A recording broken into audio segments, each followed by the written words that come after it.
Respected students, आज हम जो टॉपिक डिस्कस करने जा रहे हैं उसका नाम है electric flux through a surface enclosing charge. हमारे पास एक सरफेस है जिसके अंदर चार्ज है। For example, if we have a surface like this, इसके अंदर चार्ज को इनक्लोज किया है, तो ये जो इस चार्ज की वजह से जो फ्लक्स है इसे हमें कैलकुलेट करना है। तो ये टॉपिक है electric flux through a surface enclosing charge. ये हमारे पास एक सरफेस है लाइक फुटबॉल, उसके अंदर चार्ज रखा है। उस चार्ज की वजह से जो फ्लक्स फ्लो कर रहा है उस क्लोज सरफेस में से हमने उसे कैलकुलेट करना है। तो याद रखें, अब से पहले हम ये डिस्कस कर चुके हैं कि जो इलेक्ट्रिक फ्लक्स का फार्मूला है phi is equal to E ए।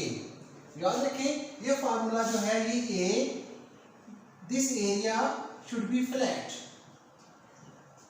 ये फार्मूला उस वक्त एप्लीकेबल है जब एरिया फ्लैट हो। अब यहाँ हमने इस फार्मूले की मदद से इस क्लोज सरफेस में से फ्लक्स को फाइंड आउट करना है, लेकिन हमें एक हर्डर है, हमारे पास एक प्रॉब्लम है, हमारी एक लिमिटेशन है। वो ये कि ये फार्मूला इस्तेमाल करेंगे, लेकिन ये फार्मूला इस्तेमाल किया जाता है फॉर फ्लैट सरफेस। तो फुटबॉल तो फ्लैट नहीं है, वो जो क्लोज सरफेस है लाइक बलून वो फ्लैट नहीं है, वो कर्व्ड है। तो उस सूरत में हम इस फार्मूले को कैसे इस्तेमाल कर सकते हैं। अब देखिए, आप लोगों ने बचपन में फुटबॉल कभी खेला हो तो फुटबॉल के मुख्तलिफ पट्टियाँ होती हैं, मुख्तलिफ उसकी स्ट्रिप्स होती हैं, जैसे वाइट ब्लैक। अगर हम ओवरऑल फुटबॉल को देखें तो फुटबॉल तो कर्व्ड है, लेकिन अगर हम उनमें से एक इंडिपेंडेंटली एक पट्टी को उतार के देख लें तो तकरीबन फ्लैट होगी।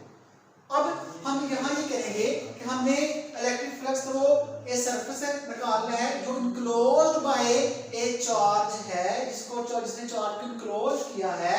तो उस सूरत में फ्लक्स फाइंड करने के लिए इस फार्मूले का इस्तेमाल करने के लिए हम क्या करेंगे, इस क्लोज सरफेस के छोटे छोटे पार्ट्स बना लेंगे। ये हमारे पास एक छोटा उसकी पट्टी है लाइक वाइट, इस तरह जिसका एरिया है डेल्टा A1। इसी तरह सेकंड पट्टी हम बनाएंगे ये इसके साथ, जिसका एरिया है delta A2 and so on. ये हम इसे ले जाएंगे डेल्टा AN। यानी हमने क्या किया, इस फुटबॉल के जो छोटे छोटे स्ट्रिप्स बना ली, छोटे छोटे पार्ट को कंसीडर कर लिया और उस छोटे पार्ट का area delta A1, delta A2, delta A3 and so on delta AN। वो जो छोटी पट्टी हमने ली है जिसको डेल्टा A1, डेल्टा A2 से ज़ाहिर किया, वो फ्लैट है। जब वो फ्लैट है तो उस वक्त हम ये फार्मूला अप्लाई कर सकते हैं। अब हम कंसीडर करते हैं कि हमारे पास ये एक क्लोज सरफेस है जो आपके सामने, ये आपके पास एक क्लोज सरफेस है, इसके अंदर हमने चार्ज Q रखा है और यहाँ हमने एक पट्टी डेल्टा A1 कंसीडर कर ली। इस चार्ज से इसका में से इलेक्ट्रिक फील्ड लाइन फ्लो कर रही है लाइक E। ये इलेक्ट्रिक फील्ड लाइन जो है E इसमें से पास कर रही है और इस एरिया का वेक्टर एरिया भी इधर को है। तो वेक्टर एरिया A और E के दरमियान एंगल थीटा वो क्या होगा, 0 डिग्री होगा। इसी तरह हम A2 देखें, उसमें से भी E और A पैरेलल होगा, A3 देखें E और A पैरेलल होगा एंड सो ऑन। अब हम इसके लिहाज से देखते हैं कि एंगल थीटा 0 होगा। तो जब एंगल थीटा 0 हो या A और E पैरेलल हो तो उसमें से मैक्सिमम फ्लक्स पास करते हैं। अब हमारे पास यहाँ से इसके लिहाज से जो फ्लक्स है वो होगा φ1, सपोज कर लें वो होगा E,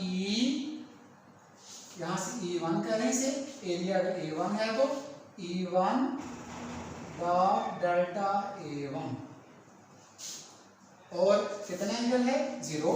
तो कह सकते हैं φ1 is equal to E delta A1 cos 0, और cos 0 यू नो 1 होता है, तो φ1 इज इक्वल टू E1 है डेल्टा A1। ये आपके पास फ्लक्स आ गया पहली स्ट्रिप का। इसी तरह अगर हम सेकंड सेकंड को देखें एरिया को, तो यहाँ से इसका इलेक्ट्रिक फील्ड लाइन यूँ जा रही है, ये इलेक्ट्रिक फील्ड लाइन आप इसको E2 कह लें, और इसका वेक्टर एरिया इधर होगा। तो इसका वेक्टर एरिया A2 है, डेल्टा A2 और E2 once again they are parallel. तो सिमिलरली हम कह सकते हैं phi2 is equal to E2 delta A2 and so on. हम कह सकते हैं phi n is equal to En delta an। ये आपके पास जो है। अब हम निकालना चाहते हैं टोटल फ्लक्स। तो टोटल फ्लक्स जो है phi total E वालेगा phi1 plus phi2 and so on phi n। अब इसकी वैल्यू पुट करें तो E1 delta A1 plus E2 delta A2 and so on En delta an। अब यहाँ से एक और चीज देखिए, वो ये कि इस फुटबॉल या क्लोज सरफेस का चार्ज से डिस्टेंस सेम है।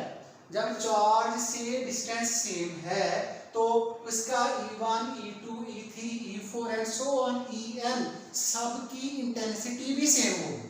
तो हम कह सकते हैं E1 is equal to E2 is equal to so on En, या इसको हम सिंपल E कह सकते हैं।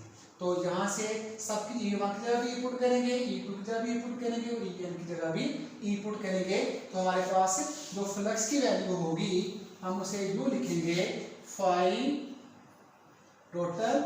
यहाँ से जो फ्लक्स है E वो हम कॉमन निकाल लेते हैं इलेक्ट्रिक फील्ड, तो अंदर हमारे पास एरिया आएगा delta A1 plus delta A2 and so on delta an। अब ये delta A1 delta A2 delta A3 and so on delta an ये क्या है, स्फीयर का एरिया। तो यहाँ हम कह सकते हैं phi E is equal to E और ये आएगा एरिया ऑफ स्फीयर।